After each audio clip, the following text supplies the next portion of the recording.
Hi friends, welcome to my channel Karthik Telugu news. Friends, ఇంతవరకు ఎవరైతే మా ఛానల్ సబ్స్క్రైబ్ చేయలేదో ప్లీజ్ సబ్స్క్రైబ్ చేసుకోండి ఫ్రెండ్స్. అలా అయితేనే మేము పెట్టే ప్రతి వీడియో కూడా మీకు నోటిఫికేషన్ రూపంలో వస్తుంది.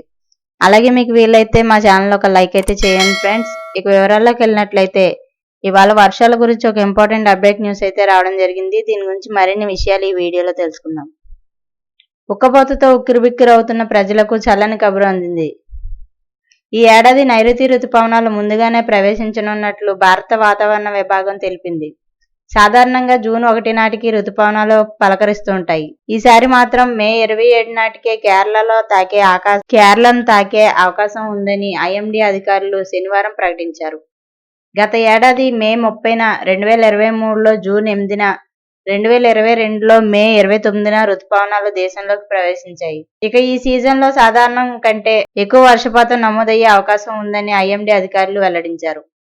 మే 13 నాటికి బంగాళాఖాతంలోని కొన్ని ప్రాంతాలకు రుతుపవనాలు విస్తరిస్తాయని, ఆ తర్వాత పరిస్థితులన్నీ అనుకూలిస్తే ముందుగా కేరళను తాకుతాయని వాతావరణ నిపుణులు భావిస్తున్నారు. రానున్న 24 గంటల్లో రాష్ట్రంలో పలు చోట్ల తేలికపాటి నుంచి మోస్తరు వర్షాలకు అవకాశం ఉందని ఐఎండీ అధికారులు వెల్లడించారు. పగటి ఉష్ణోగ్రతలు అధికంగా నమోదవుతాయని వాతావరణ శాఖ పేర్కొంది.